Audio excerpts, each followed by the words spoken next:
Yes, that's probably one of the best uniques we could have got. That's brilliant for the account. Hi there, welcome to episode number 5 of a GIM story. So today, as you may have guessed from the title, we will be doing a bunch of runecrafting.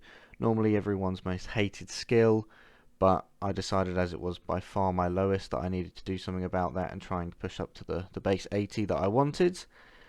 So today we're going to start off. I needed to just do a quick farm run, so I was out of ultra compost in my bottomless compost bucket. So I went around, gathered some ash, made some compost buckets, and then I've been filling the allotment patches with whatever is available to me at the time. In these clips, I was using watermelon, so I didn't need the compost potions.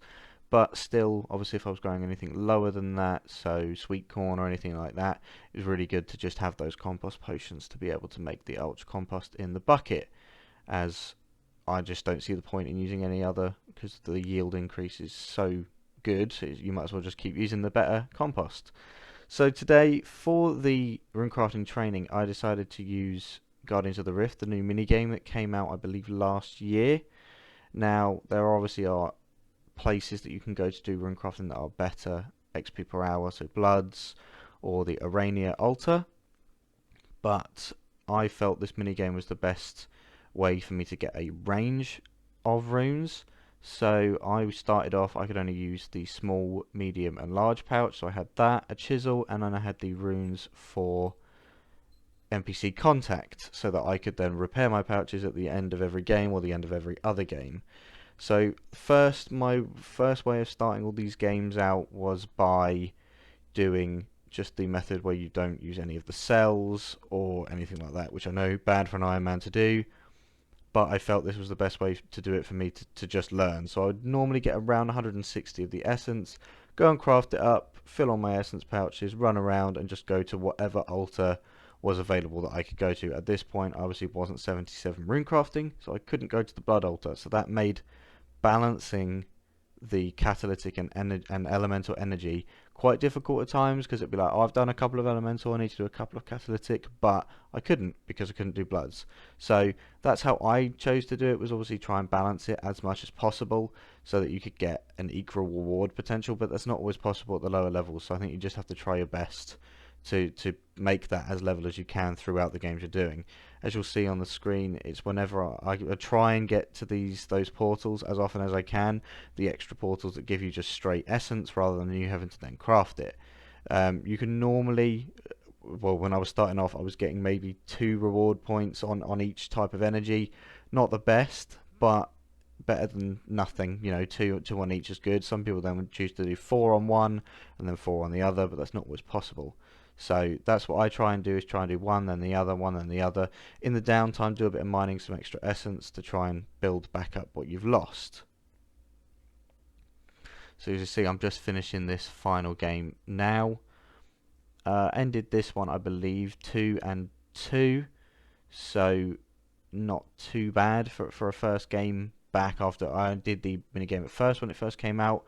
But obviously there was no real guides or anything like that. So then the second time round, I chose to get a weak cell, put it in the barrier like Iron Man are supposed to do, because obviously if the game fails, that's who gets the blame. So I did that, but then this time I grabbed 10 of the empty cells. So this is basically the same method, you're still trying to do 1, then 1, then 1, then 1. But this just means that when you craft runes, depending on the level of rune you did, you'll get a weak, medium, strong, and overcharged cell, which you can then use to make the guardians, which is in front of me now, that just spawned. So you can use the cells to make those.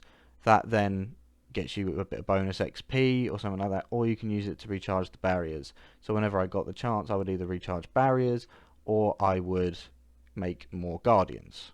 So I think it's important as well to maybe mention about the minigame itself. So to unlock Guardians of the Rift, you need to complete the Temple of the Eye quest, which it has a 10 rune crafting requirements. It's very easy for a lot of low levels, and then by the time you complete the quest, you then get enough levels with the rewards to play the minigame.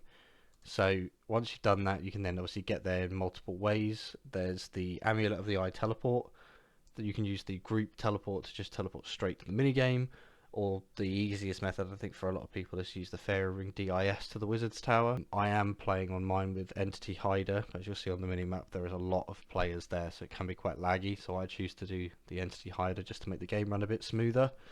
But you can obviously follow what other people are doing on the minimap as well itself. And then once you're in there, you can just stay in there in between games, which does make it quite helpful, rather than having to wait around each time after you leave.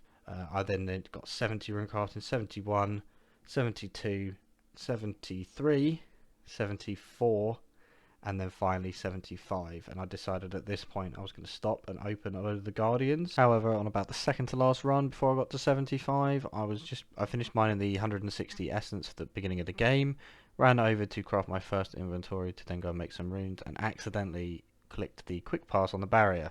Something to watch out for, because once you've done that you can't get back in, which is quite unfortunate. So I just waited and went again. But I decided to pull my 214 rewards I had up until this point to see if I could get any or enough pearls to complete the outfit or make the game a bit easier by getting something like the lantern.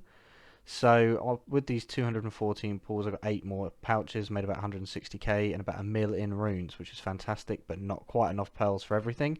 I did manage to get one more item, which was the Hat of the Eye, as I already had the boots from my previous small amount of runs I'd done before this grind. So I decided to then go back in and get all the way to 80. So I got 76, 77, 78, and then 79, and now I'll let my live commentary take over. We finally have it. We have 80 Runecrafting.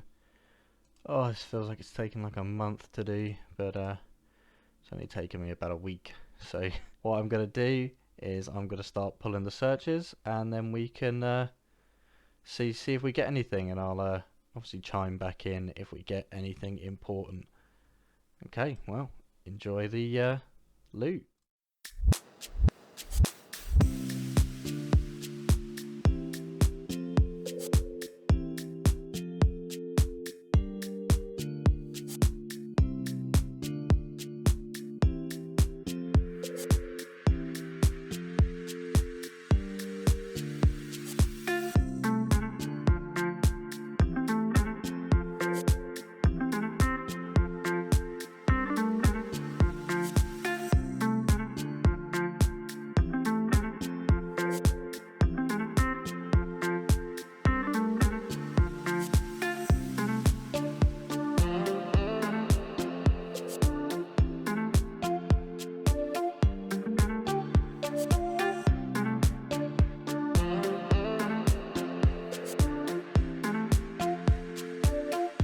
Collection log slot completed.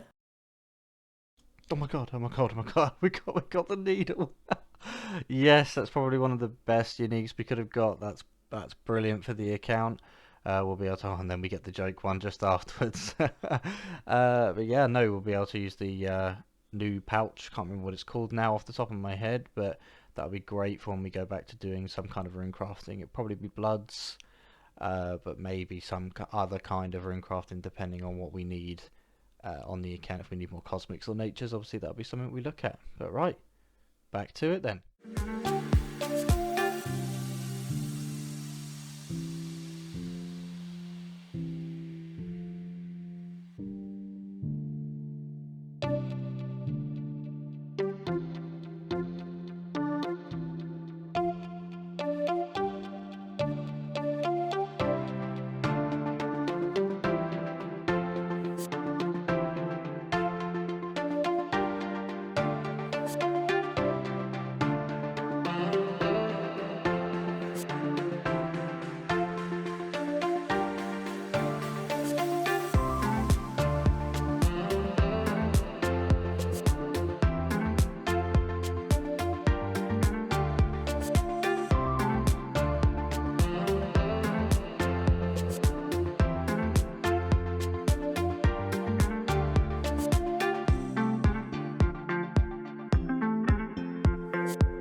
Collection log slot completed. Oh, that's of course how that's going to happen. So, right as I'm done with doing the mini game, we get the Abyssal Lantern, which of course makes the mini game easier.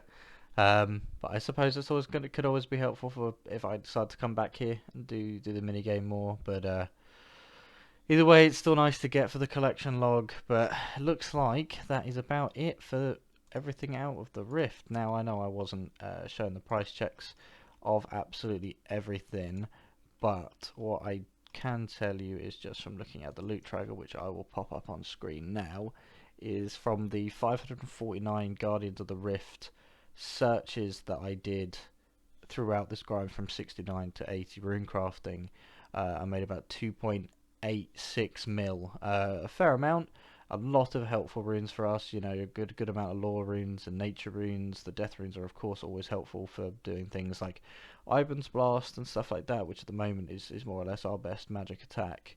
I had a few uniques from this. Obviously, I've had 4 catalytic talismans, which obviously just, you know, only one is needed, but you know it's always helpful to have more just in case. We got the Abyssal Needle, which of course fantastic. It's going to be great for helping with future rune crafting, and then the Abyssal Lantern. You know, not so great now that I'm finished. Would have been helpful, you know, the first few pulls that I did at 75 to help me on these last 5 levels. But, you know, we've got it now at least. So what we're going to do is I'll pop everything back in, and if we whiz through all these intricate pouches, just see what we get from these. That's pretty cool. I don't know if I should have activated it. Fairly rare, 1 in 200. But yeah, cool. So we've got that now. So if we pull all that, we've managed to pull 21 total intricate pouches, which again I'll pop the loot up on screen.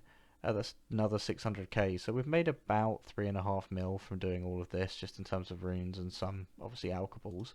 So that's always good. So what we'll do is we'll pop all that away, and then if we grab out our Abyssal Pearls 1002, I believe that's hopefully going to be enough.